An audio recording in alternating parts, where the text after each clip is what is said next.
Apa itu khusyuk Ustaz? Apakah khusyuk tidak ingat apa-apa? Bukan khusyuk namanya itu. Kalau sholat tidak ingat apa-apa, itu namanya tidur. Bisa itu sholat tidak ingat apa-apa. Itu orang tidur itu atau orang pingsan. Lalu apa itu khusyuk? Fokus pada apa yang kita kerjakan. Bagaimana mencapai khusyuk dalam sholat? Al-Quran mengajarkan.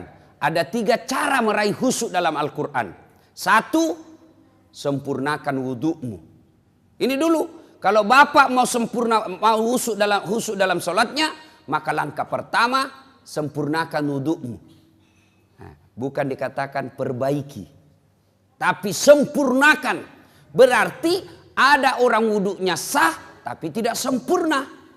Pada saat mana wudhu kita tidak sempurna? 1, pada saat membasuh siku, tangan sampai ke siku. Quran mengajarkan membasuh caranya dari jari-jari ke siku. Coba itu buka Quran. Basuhlah dari jari-jari ke siku. Berarti begini prakteknya. Ya toh? Yang kita praktek dari siku ke jari. Bagaimana prakteknya? Buka keran. Berarti itu dari siku ke jari.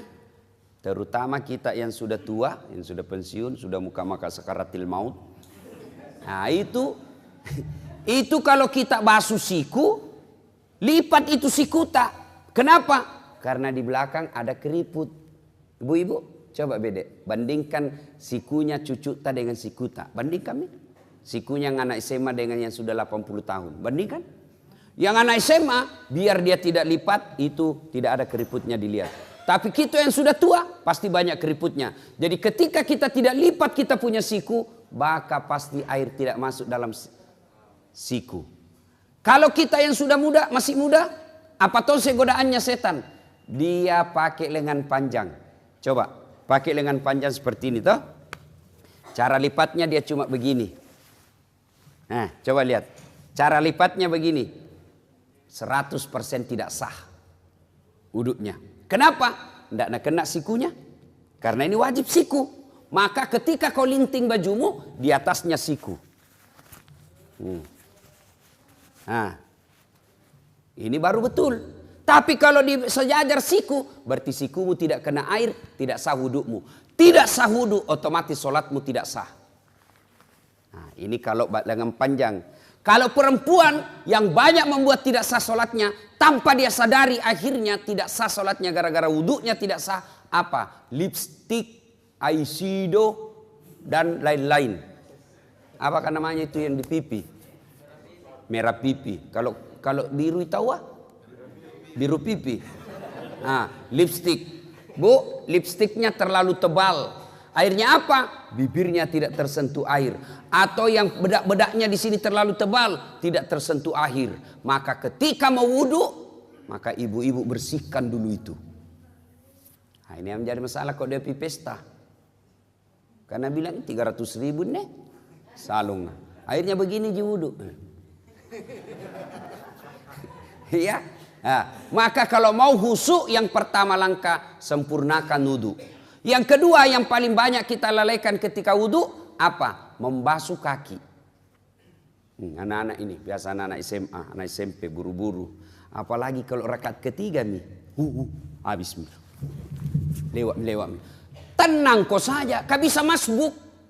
Bisa kok masbuk.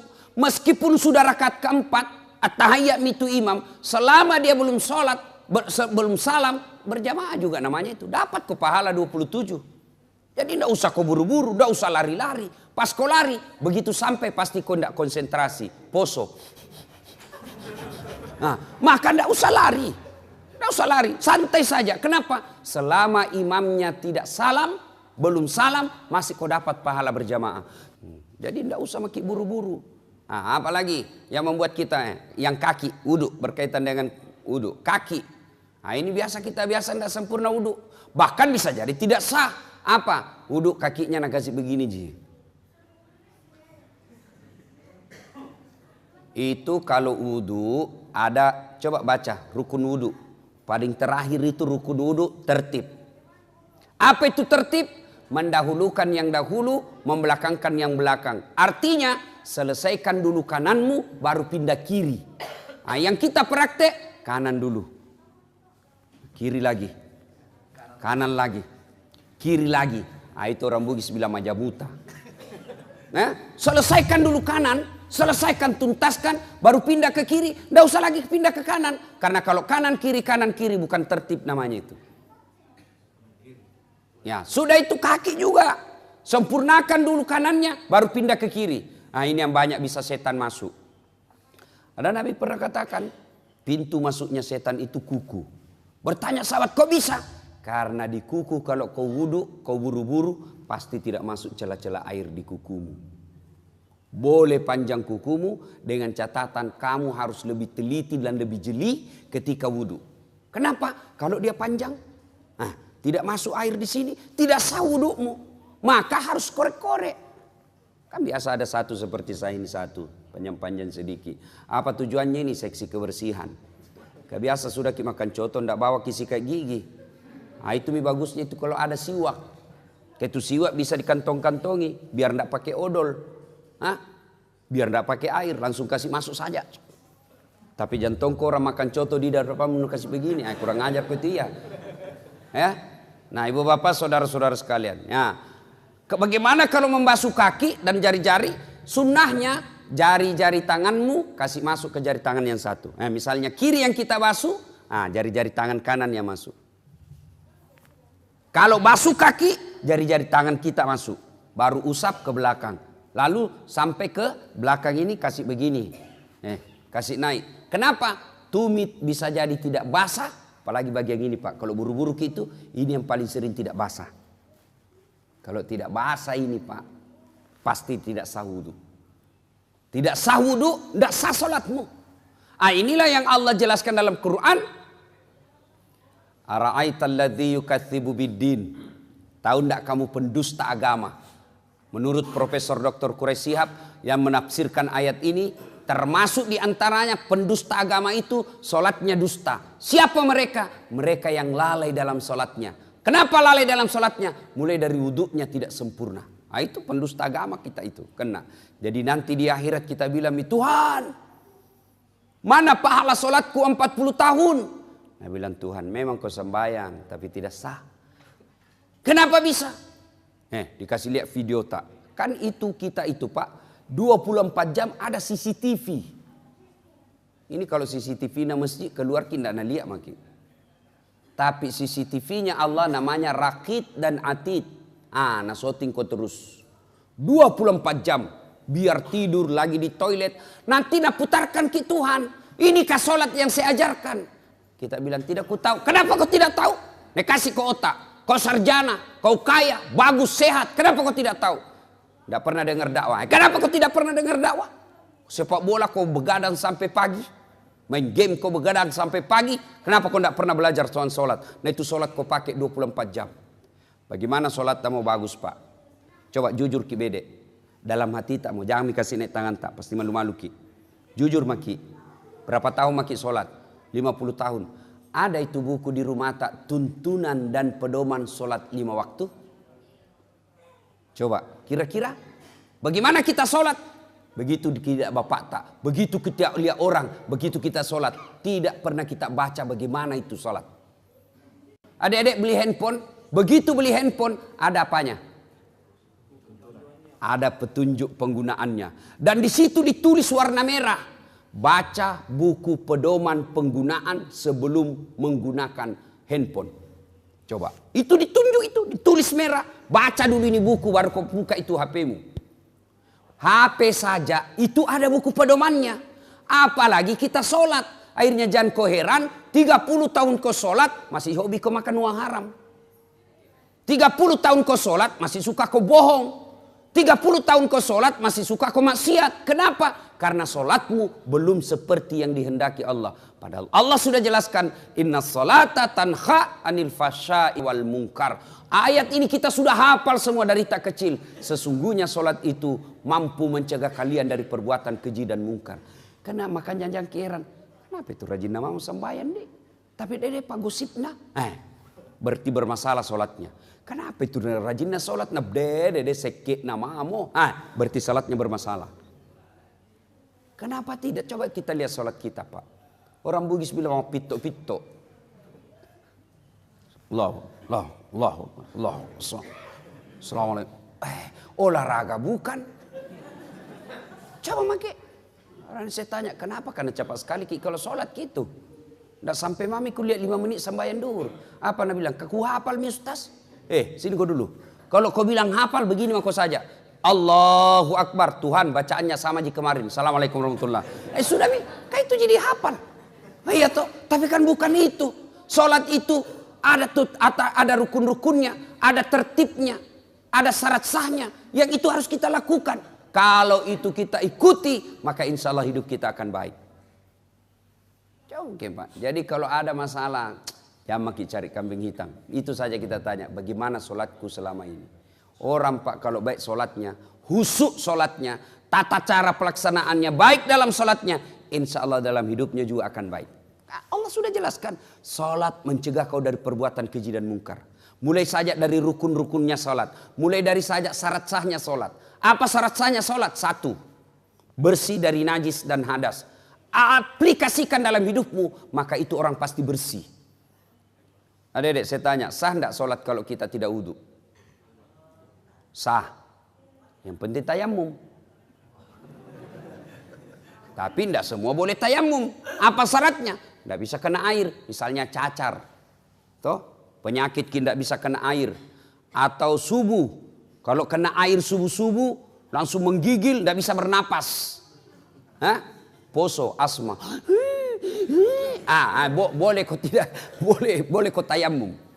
Ya? Tapi dia tidak wudhu, tidak tayamum, sah tidak? Tidak sah. Berarti orang yang baik sholatnya itu mestinya bersih dalam hidupnya. Tapi kadang-kala kita lihat ada orang sholat tapi baju sholatnya saja kotor, kuning bukan, coklat bukan, putih bukan, ada yang begitu. Kudungnya ibu-ibu, coba dikat diam nih. Ada itu yang ada kayak lumut-lumut di sininya. Itu kalau orang baik sholatnya, maka dia hidupnya bersih. Maka heran kita kalau kita rajin berjamaah, tapi rantasa hidup tak. Satu, syarat sahnya sholat. Bersih dari najis dan hadas. Yang kedua, tidak sah sholatmu kalau kau tidak tutup aurat. Apa itu aurat? Ini kalau laki-laki lutut sampai pusat. Bapak kalau keluar rumah sholat pakai celana kolor saja. Sah tidak? Sah tidak? Tidak sah. Biar tidak ada yang lihat ki. Mentang-mentang tidak ada lihat di sembahyang celana dalam saja aku pakai ini. Allah. Sah atau tidak? Tidak sah. Artinya apa? Ini sesungguhnya aurat itu aplikasinya dalam kehidupan sehari-hari. Malu. Kan malu orang kalau kelihatan paha tuh. Malu itu ibu-ibu kalau kelihatan dadanya. Malu itu ibu kalau kelihatan keteknya. Kecuali yang keluar anak darah yang kelihatan keteknya. Nah, malu itu sudah putus rasa malunya. Urat-urat malunya sudah tidak ada. Kita laki-laki nasesa. Iya biasa bingung kan lihat itu perempuan. Mau saya tahu kerja sama ki. Kami laki-laki jaga mata. Kau cewek jaga akhlak. Karena biar setengah mati dijaga mata tak, kalau kau gentayangan hancur tongki. Ya, nah itu berarti kalau orang baik sholatnya, insya Allah tinggi rasa malunya. Mana aplikasinya? Kalau dia rajin sholat, jadi kepala dinas jadi sekdai, jadi pejabat ada mobil dinasnya, maka dia malu pakai mobil dinasnya kalau untuk antar undangan pernikahan. Maka malu dia pakai mobil dinasnya kalau hanya untuk pergi pasar untuk dia pakai kepentingan pribadinya. Itu orang yang baik sholatnya. Maka wajar ketika Allah berfirman, sesungguhnya sholatmu mencegah kalian dari perbuatan keji dan mungkar. Itu coba diaplikasikan saja itu. Apalagi? Ya. Syarat sahnya sholat. Sah tidak sholat kita kalau tidak baca Al-Fatihah? Tidak sah. Kalau diaplikasikan dalam kehidupan sehari-hari, apa itu Al-Fatihah? Al-Fatihah itu ada doa di dalamnya. Al-Fatihah itu ada di dalamnya rasa tawakal. Maka kalau orang yang baik sholatnya, maka dia tidak pernah bersangka buruk kepada Allah. Aplikasi dari surah Al-Fatihah. Apalagi syarat sahnya sholat. Sah tidak sholat kita kalau tidak menghadap kiblat? Ibu-ibu saya tanya, sah sholat kita kalau tidak menghadap kiblat? Sah tidak adik-adik? Sah tidak sholatnya kalau tidak menghadap kiblat? Sah. Kalau kita tidak tahu. Nah, tapi sekarang tidak ada istilah tidak tahu lagi sekarang. Karena ada namanya, apa itu? Kompasnya itu handphone. Ada semua itu, Muslim Pro. Gocang sedikit. Tapi matahari di sana terbit, terbenam. Terbit di sana pagi-pagi. Kenapa ini begini nak tunjuk? Gocangi lagi. Masih nak tunjuk, berarti salah ini kompasmu. Belum diislamkan. Lebih kau lihat itu matahari terbit. Di mana? Lawannya itu. Bagaimana kalau di atas perahu ki? Nah, tidak dilihat, lihat mana terbit? Oh, di sana terbit. Oh, berarti di sana terbenamnya. Sudah, kau putar perahumu menghadap ke sana. Lagi sholat, tiba-tiba goyang perahu. Jangan tahu, aku goyang-goyang juga begini. Enggak, Pak, sudah lewat yang pertama. Ya, itu yang pertama doa. Ya. Yang kedua, cara khusyuk menurut Quran. Satu tadi, sempurnakan wudukmu. Yang kedua, berpakaianlah yang indah. Itu perintah Quran surah Al-Jum'ah. Cuma kita kadang kalau sholat ki, pakaian biasa saja. Nah setan goda ki itu. Coba lihat. Bapak kalau mau sholat ke masjid. Ada itu bisikan hati, pakai kau baju bagus. Ada itu namanya hati nurani. Tapi begitu kita mau pakai, nah goda ki setan. Jangan kau repo ki. Akhirnya buru-buru kau cepat, kau mau di kamar. Setan itu. Karena setan itu Pak, tidak mau berhenti menggoda kita sebelum dia berhasil. Mulai dari asan nagoda memang maki. Wudu nagoda maki lagi. Sudah ki wudu mau ki pakai baju gamis. Nah bilang ki, jangan aku bilang korang nanti so alim. Akhirnya tidak jadi. Itu setan. Padahal itu ajaran Quran. Kau datang ke masjid dengan berpakaian yang indah. Makanya Nabi kalau itu mau sholat disunnahkan pakai parfum. Itu sunnah. Kan teman-teman kita jamaah tablik. Kalau dia mau sholat itu kan dia pakai langsung dia kasih keluar itu anunya. Minyak-minyaknya yang digosok-gosok, malaikat subuh. Kadang juga ada malaikat maut. Malaikat maut itu kalau kalefa bau, malaikat maut itu. Itu sunnah. Tidak ada parfum. Boleh kau pakai itu apa? Setrika. Pengaruh kalau orang setrika. Yang penting pakai parfum, pakai bau-bau. Mau palsu, mau asli, pakai. Itu sunnah. Artinya apa? Kalau bapak pakai parfum sholat, jauh lebih mulia daripada yang tidak pakai parfum. Itu sunnah. Sikat gigi, itu anjuran agama. Berpakaian yang indah. Tapi sayang kita kalau mau ketemu wali kota, bawa pakaian indah. Sekalinya mau datang ke masjid, pakai baju kaos. Celana training, battala. Pas sujud, ada celengan di belakang. Ya. Yang ketiga, bagaimana supaya bisa khusyuk dalam sholat? Yang ketiga menurut Quran, kalau kau sholat, bayangkan bahwa itu sholatmu adalah sholat yang terakhir. Jangan kita selalu berpikir masih panjang umur tak? Jangan. Banyak kan orang pergi, sehat, pergi, tidak ada tanda-tanda kematian, pulang tinggal jenazahnya. Keluarga saya di Surabaya, 2 minggu yang lalu, pergi sholat maghrib, masih masjid, sholat isya, masih sehat walafiat, segar bugar, pergi sholat isya selesai sholat asar pergi main badminton, bulu tangkis, tinggal jenazahnya pulang. Kenapa? Serangan jantung di lapangan. Jadi bapak kalau keluar ki itu jangan lupa sayang-sayang istri tak. Ibu kalau keluar ki suami tak peluk baik-baik, cium tangannya. Siapa tahu itu adalah ciuman tanganmu yang terakhir. Tadi tahu. Makanya kalau pergi suami tak cari uang, ibu doakan ki. Selamat. Jangan suamimu pergi cari uang, kau pergi gosip. Baru 15 menit pergi suaminya, pergi Tommy dia tawaf di komplek. Nah kelilingi semua. Alasan jogging-jogging tapi cari informasi. Itu penyakitnya perempuan. Tuh. Mana ustaz na gosip tong. Nah lihat kata adik, dia bilang, itu baju waktu na di YouTube.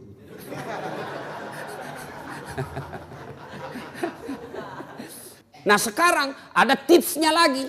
Itu tadi menurut Quran. Dijabarkan oleh para ulama dengan memberikan tips-tips. Satu, ketika kau sholat matamu jangan seperti mata pencuri.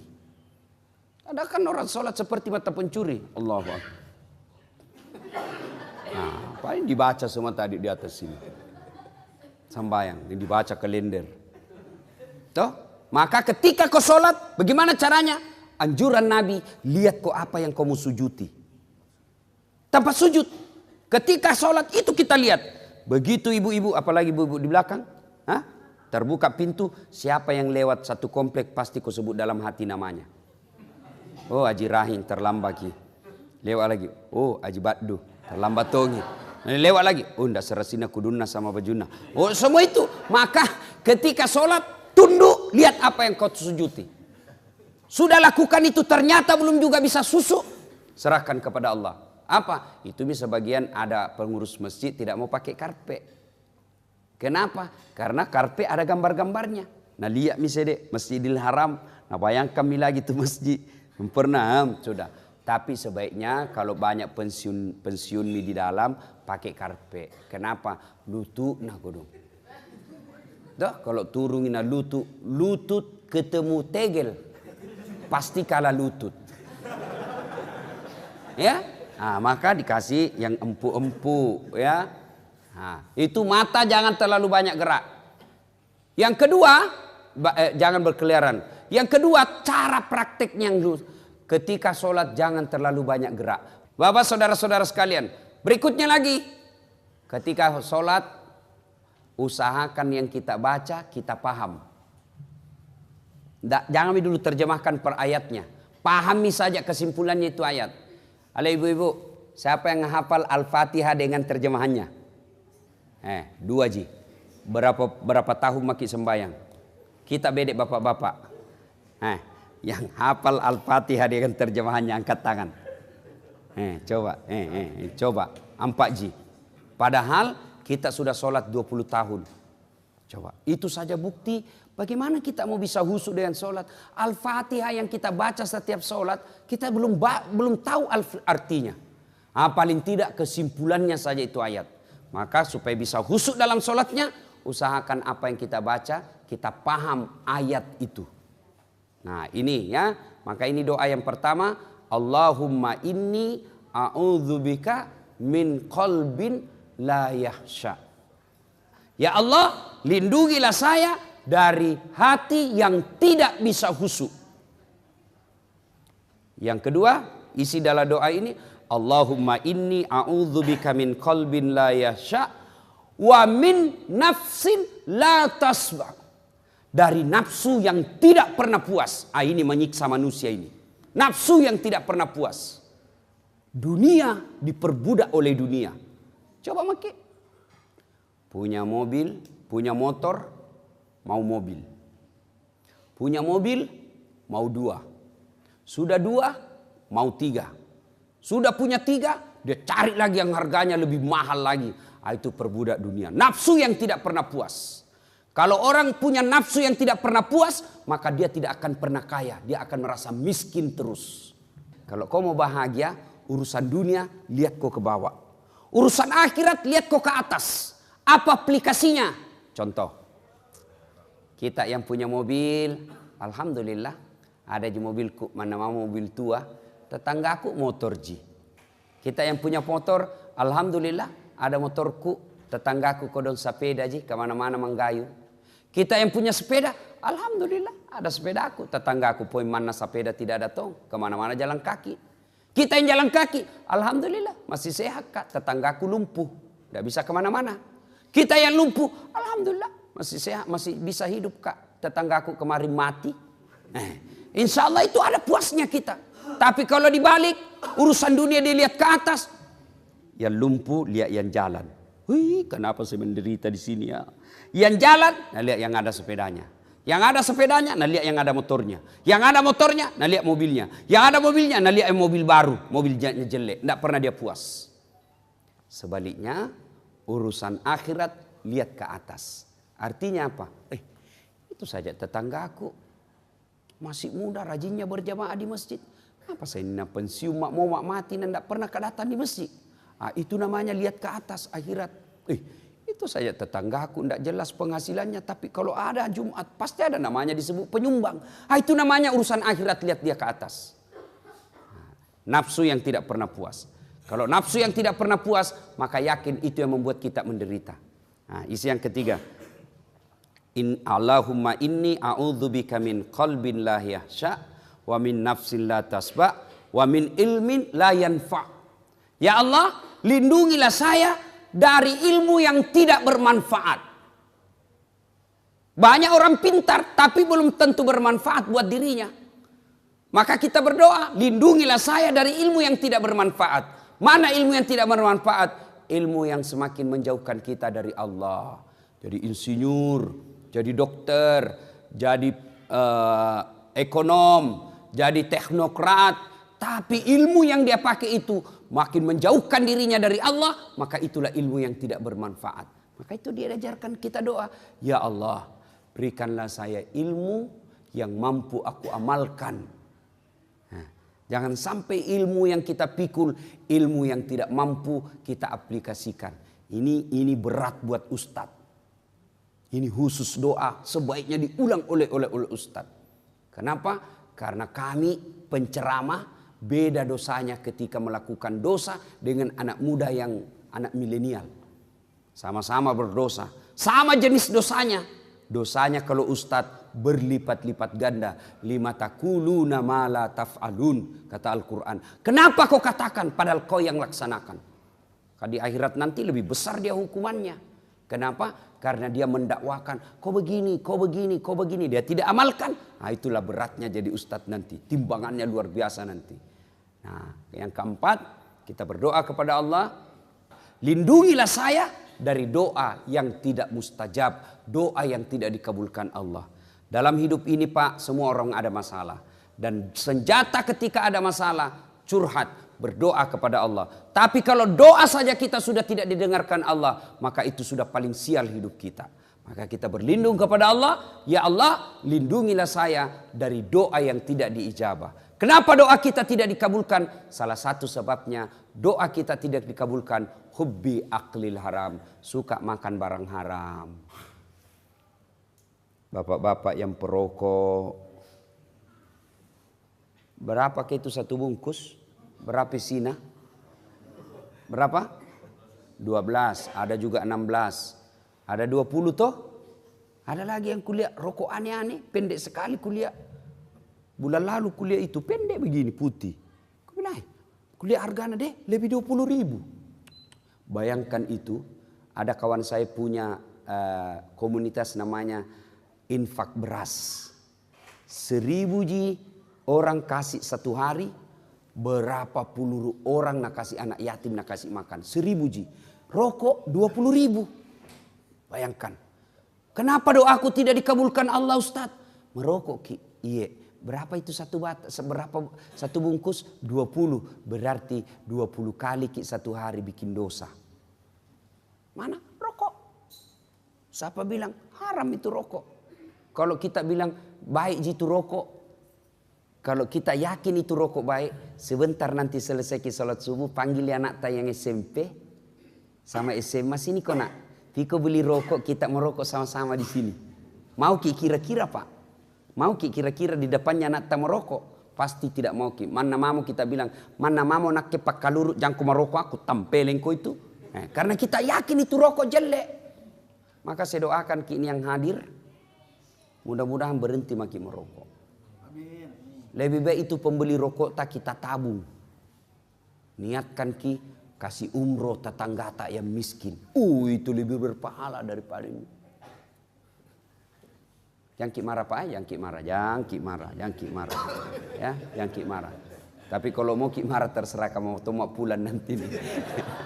Ya, kita berdoa kepada Allah dari doa yang tidak dijabah Allah. Apalagi penyebab doa tidak dikabulkan Allah kalau kita tidak bersalawat. Passwordnya doa itu, barcode-nya doa itu salawat. Allahumma salli ala sayyidina Muhammad wa ala ali sayyidina Muhammad. Tahu jaki salawat Ibu toh? Ya. Sampai seperti ada mahasiswa aku dulu ujian skripsi. Supaya berkah ini ilmu saya kasih kau salawat kau kepada Nabi. Salawat kepada Muhammad. Ulangi salah kau. Salawat kepada Muhammad. Salah. Salawat kepada Muhammad. Bukan panjang pendek. Salah mentong itu. Langsung dia bilang, yang mana paling Ustaz? Allahumma salli ala Sayyidina Muhammad wa ala ali sayyidina Muhammad. Langsung bilang, oh diganti Ustaz. Bukan diganti kau yang dongo. Mana ada salawat diganti-ganti, wali kota kapang. Bapak saudara-saudara sekalian ya. Apalagi penyebab doa tidak dijabah Allah. Kalau kita memutuskan persaudaraan. Tetangga ki na serobot tanata, na ambil pagarta, baku bombe 3 tahun, baku bombe 5 tahun. Nah itu menyebabkan doa tidak diijabah. Apalagi selain itu, kalau bapak hobi tetap bermaksiat. Nah, sudah sembahyang, dia tonji yang korupsi. Sudah lagi itu, dia tonji yang berzina. Sudah itu dia tonji yang makan barang haram. Itu maka doa tidak dijabah ketika wazalimun la yantaqi. Perbuatan zalim yang tidak bisa dia hentikan. Ibu bapak saudara-saudara sekalian, apabila doa ini kita ulang-ulang, ya 5 kali sehari semalam kita ulang-ulang doa ini, masa Allah tidak kabulkan. Kalau kita baik jicarata, kita ikuti pedoman dan tata cara berdoa. Oleh karena itu Bapak Ibu, kalau ada waktu tak ada rezeki kita bahkan bisa di-download, itu ada buku namanya Pedoman Berdoa. Diajarkan kita bagaimana supaya doa kita diijabah Allah, apa penyebabnya supaya, apa sebab-sebab doa tidak diijabah. Maka kalau kita sudah lakukan sunnah-sunnahnya, kita hindari apa larangan-larangan Allah, lalu kita berdoa sesuai yang diajarkan Nabi, maka Allah janji, ud'uni astajib lakum. Berdoaku kepadaku, pasti saya akan kabulkan. Sebagai motivasi, akhirnya suatu kali Nabi bertanya selesai sholat. Selesai salat subuh, Nabi balik bertanya, saudara-saudara sekalian, siapa di antara kalian yang mimpi tadi malam? Semua diam. Nabi menjelaskan, semalam saya mimpi, saya dibawa jalan-jalan masuk ke dalam surga. Saya diperlihatkan oleh Allah, ada hamba Allah dikasih hadiah masuk surga yang banyak sekali hadiahnya. Lalu dia bilang, ini orang dikasih hadiah, ya Allah, banyak betul ini hadiah kau kasih Kak. Ibaratnya pahalanya cuma 5, Allah kasih 5.000. Banyak betul ini ya Allah. Kenapa bisa banyak begini? Allah sampaikan, ketahuilah hambaku, itulah doa-doamu yang tidak kukabulkan ketika kau hidup di dunia. Karena saya tahu kalau saya kasih kau itu doamu, kau tidak mampu memikulnya. Maka saya dulu berdoa, ya Allah mudah-mudahan saya menang wali kota 2013. Ternyata bukan kalah, cuma yang menang lebih banyak suaranya. Allah tahu, dah saat tidak bisa kau pikul itu amanah, kau tidak usah. Kau lebih jadi penceramah, keliling kau kemana-mana. Allah tahu. Ya Allah berikan saya kekayaan. Doa sudah disampaikan. Tata caranya sudah dilaksanakan. Sunnah-sunnahnya kita lakukan. Menyebabkan doa cepat dikabulkan sudah dilakukan. Kok tidak dikasih? Berikan saya mobil. Allah tahu, Bu, kalau ada mobil tak, nah pakai suami tak selingkuh, akhirnya kawin lagi. Mana kita suka Ibu? Pasti kita bilang, jami ada mobilku deh, daripada ambil orang istriku, suamiku. Begitu. Kenapa saya tidak lulus? Sudah mau berdoa. Allah tahu bukan di situ tempatmu yang terbaik. Jangan pernah sangka buruk. Ya, mudah-mudahan ada manfaat. Lebih dan kurangnya mohon dimaafkan. Sebelum kita akhiri, mari kita kirimkan suratul Fatihah kepada Rasulullah Muhammad SAW. Khasiat dan keutamanya untuk orang tua kita masing-masing.